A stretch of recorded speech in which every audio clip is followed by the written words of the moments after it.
चंद्रमा के इर्द गिर्द मौजूद रहेगा। करीब 3 से 6 महीने तक ये तमाम वो जानकारियां जो इसके ऊपर सेंसर्स लगे हुए हैं, इस पर जो पेलोड्स हैं, वो तमाम जानकारियां भेजते रहेंगे। और सचिन भामा जी और साथ ही बीके त्यागी जी लगातार हमारे साथ बने हुए हैं, वरिष्ठ वैज्ञानिक हैं। और मैं आपका रुख करना चाहूंगा त्यागी जी, सबसे पहले ये जो सेपरेशन अब हो चुका है, जिस तरीके से हम बात कर रहे हैं कि अगले 7 दिन बहुत महत्वपूर्ण प्रिपरेशंस विक्रम लैंडर के लिए। बिल्कुल बिल्कुल, क्योंकि हालांकि अभी तक की जो स्टेज है और इससे आगे भी 7 दिन वाला भी वो हम 2 बारी पहले कर चुके हैं। फर्स्ट हमारे मिशन में हमने हार्ड लैंडिंग की थी, सेकंड में हमने सॉफ्ट लैंडिंग करनी थी, लेकिन वो किसी वजह से नहीं हो पाई। लेकिन अभी जो है जो 7 दिन का टाइम है उसमें हमारा जो विक्रम लैंडर के ने जो फंक्शंस परफॉर्म करने हैं वो उसका एक कहीं की टेस्ट जो है वो किया जाएगा। और जब ये हर कंफर्मेशन हो जाएगा, बिकॉज स्पेस में क्या है कि जो सोलर रेडिएशन है उस पे हमारे उन इक्विपमेंट्स पे क्या प्रभाव पड़ता है, वो उसमें कुछ कमी तो नहीं आ गई या कुछ वो डैमेज तो नहीं हो गया, वो उस पे हमारा कंट्रोल नहीं होता। क्योंकि जो रेडिएशन है सन का वो तो ये एक बार ये टाइम हमें लगेगा उस चीज़ को इंश्योर करने में कि हमारे सारे जो इक्विपमेंट हैं, जो भी उसमें हमें एक्सपेरिमेंट या उसने जो काम करना है वो पूरी तरीके से फंक्शनल हैं और वो एक हेल्दी स्टेज में है। तो जब ये टेस्टिंग हो जाएगी उसके बाद हम देखेंगे कि जो सॉफ्ट लैंडिंग वाला जो प्रक्रिया है वो शुरू होगी। तो 7 दिन हमारे टेस्टिंग में जाएंगे कि हम जो करना चाहते हैं और जिस तरीके से कर रहे हैं और जो उसमें जो इक्विपमेंट यूज हो रहे हैं, जो सेंसर बिल्कुल त्यागी जी, आप जो बात कह रहे हैं कि जो तमाम प्रिपरेशंस हैं, अगले 7 दिन बहुत महत्वपूर्ण पड़ाव विक्रम लैंडर को अब पार करने हैं, क्योंकि प्रोपल्शन मॉड्यूल से वो अलग हो चुका है। हम ग्राफिक के जरिए आपको समझाने की कोशिश कर रहे हैं कि अब आखिर होगा क्या। तो देखिए किस तरीके से ये अलग हो चुका है, यानी आज के बाद क्या कुछ होने वाला है। देखिए इस तरीके से चंद्रमा की कक्षा के करीब करीब पहुंचते पहुंचते अब ये विक्रम लैंडर अब चंद्रमा की कक्षा के करीब 100 किलोमीटर गुणा 100 किलोमीटर के दायरे के अंदर चक्कर लगाएगा और उसके बाद इसका जो ऑर्बिट है वो रिड्यूस किया जाएगा। उस ऑर्बिट के अंदर इसमें डी बूस्टिंग का अब अगला फेज होगा। डी बूस्टिंग यानी इसे चंद्रमा के और करीब लाया जाएगा ताकि इसकी सॉफ्ट लैंडिंग इंश्योर की जा सके। 7वां चरण प्री लैंडिंग के लिए इसे तैयार किया जाएगा।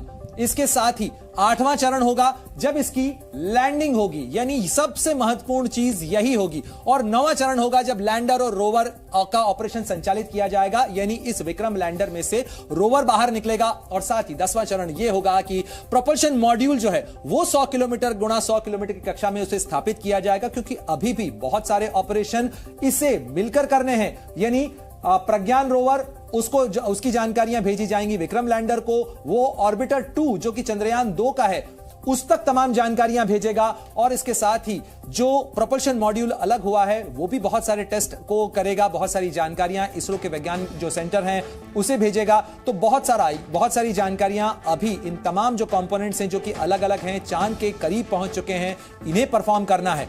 तो 23 अगस्त को चांद की सतह पर चंद्रयान 3 की लैंडिंग होने वाली है। और मिशन चंद्रयान 3 को आज एक और बड़ी कामयाबी मिली जब विक्रम लैंडर प्रोपल्शन मॉड्यूल से अलग हो चुका है। वो प्रोपल्शन मॉड्यूल जो कि धरती से लेकर चंद्रमा की करीबी कक्षा तक इसके साथ में था, इसे वहां लेकर ले जाने में उसकी महत्वपूर्ण भूमिका थी। इसी के अंदर वो रॉकेट्स लगे हुए थे जिससे धरती के इर्द गिर्द उसके ऑर्बिट को पहले बढ़ाया गया और उसके बाद चंद्रमा के इर्द गिर्द उसके ऑर्बिट को घटाया गया। लेकिन अब विक्रम लैंडर को ही आगे का सफर करना है, यानी चंद्रमा की सतह तक उतरने का सफर इस विक्रम लैंडर को करना है। यही अब चंद्रयान 3 है और इसके अंदर मौजूद है वो प्रज्ञान रोवर और चंद्रमा की सतह पर इसे पहुंचना है।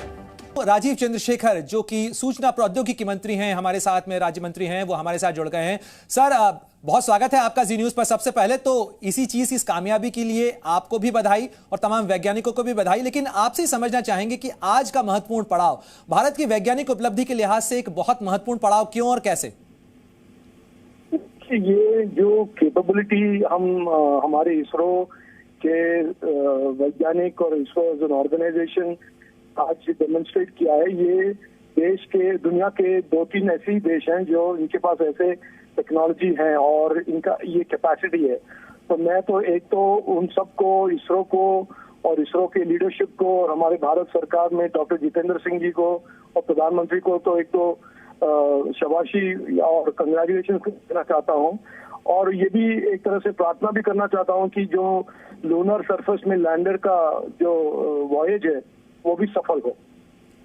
सर, ये जो कमांड का जो मैसेज आया है ये बेंगलोर में आया है, आप खुद कर्नाटक से आते हैं, वहां से अब आगे का जो मिशन ऑपरेशन है उसमें कई चैलेंजेस भी हैं। अगले 7 दिन बहुत महत्वपूर्ण होने वाले हैं क्योंकि इस जगह तक तो हम 2019 में भी पहुंच चुके थे। तो आगे की चैलेंजेस के लिहाज से क्या कुछ रहने वाला है चंद्रयान 3 के लिए?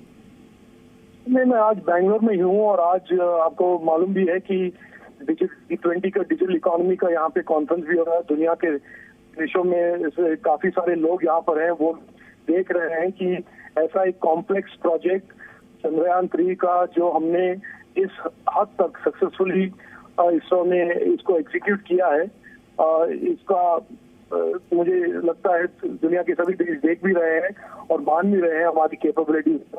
और जो आने वाले दिन, आप सही कह रहे हैं, इसके काफी कॉम्प्लेक्स चैलेंजेस होंगे, और यही आशा करूंगा और हम सब यही प्रार्थना करेंगे। कम्युनिकेशन के हिसाब से भी बहुत महत्वपूर्ण पड़ाव है क्योंकि 3,80,000 किलोमीटर से दूरी पर कम्युनिकेट करना और किसी ऑपरेटर्स को ऑपरेट करना, अब भारतीय वैज्ञानिकों ने ये जो कामयाबी है कैसे? जी देखिए, ये पूरा प्रोजेक्ट एक बहुत ही कॉम्प्लेक्स प्रोजेक्ट है, हर स्टेज पे इसका एक कॉम्प्लेक्सिटी है। शुक्रिया राजीव जी आपका। और प्रधानमंत्री कार्यालय में राज्य मंत्री और साथ ही स्पेस मामलों के प्रभारी डॉक्टर जितेंद्र सिंह भी हमारे साथ जुड़ गए हैं। जितेंद्र जी, बहुत स्वागत है आपका जी न्यूज पर।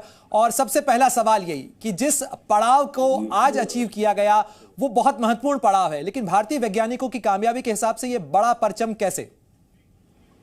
मैं तो समझता हूँ कि ये भारतीय वैज्ञानिकों की कामयाबी तो ही है, भारत के लिए गर्व की बात है, लेकिन कुल मिलाकर के अंतरिक्ष के क्षेत्र से जुड़े हुए विज्ञान जगत के लिए एक बहुत ही महत्वपूर्ण पड़ाव है जो आज हम देख रहे हैं। और चंद्रयान अब न केवल भारत का एक मिशन रह गया बल्कि दुनिया का मिशन रह गया, क्योंकि जो इसकी पब्लिक जो इसकी जानकारी हम पिछले श्रृंखला में जब चंद्रयान 1 लेकर के आया, चाहे वो चांद की धरती पर पानी अथवा जल के चित्र थे, और अभी भी चाहे वो बर्फ के चित्र, और अभी भी जिस प्रकार के प्रयोग करने वाला है साउथ पोल पर, ये आज तक विश्व के किसी और मिशन ने नहीं किए। हालांकि हमारी अंतरिक्ष की यात्रा बहुत देर से प्रारंभ हुई थी, सन 1960 के आरंभ में, उस दशक के आरंभ में, जबकि अमेरिका और सोवियत यूनियन तो चांद की धरती पर मानव उतारने की तैयारी कर रहे थे, और 1970 में उन्होंने उतार भी लिया था अमेरिका ने। लेकिन आज वो स्थिति है कि हमारी उपलब्ध की हुई जानकारियां उनके काम आ रही हैं, और वो अपने आने वाले समय के प्रोजेक्ट्स, अपने अनुसंधान के योजनाएं हमारी इनपुट्स के आधार पर बना रहे हैं। ये एक बहुत बड़ी, आप लगातार मिशन अपडेट लेते रहते हैं, सुबह शाम लेते रहते हैं। 33 दिनों के सफर में सबसे चैलेंजिंग मोमेंट क्या आया इस दौरान, या तमाम जो मिशन पैरामीटर्स हैं वो ठीक काम कर रहे हैं? वैसे तो इसके अलग अलग महत्वपूर्ण पड़ाव रहते हैं। व्यक्तिगत तौर पर अगर आप मुझे पूछे, क्योंकि मैंने भी बड़ा पैशनेटली इसको स्टडी किया, मैं थोड़ा सा अगर बहुत ज्यादा था तो जब ये हमारे ऑर्बिट से निकल करके मून के ऑर्बिट में गया, क्योंकि पहले यूं हुआ कि यहाँ से लॉन्चिंग के बाद ये पृथ्वी के इर्द गिर्द चक्कर काटता है, फिर छोटा चक्कर, फिर बड़ा, फिर बड़ा, फिर बड़ा, फिर जो बड़ा ऑर्बिट होता है उससे निकल करके फिर इस तरह इसको बाहर जाना होता है कि एग्जैक्ट समय में वो चांद के और जी आकर्षित होकर के पहुंचे। उस समय के लिए मैं थोड़ा सा था, वो रात को आया था उस दिन, लेकिन सबसे ज्यादा थोड़ा सा क्रिटिकल था। आज के तो हमें पूरा विश्वास था कि ये सब ठीक हो जाएगा, और आने वाले लैंडिंग पूरा विश्वास।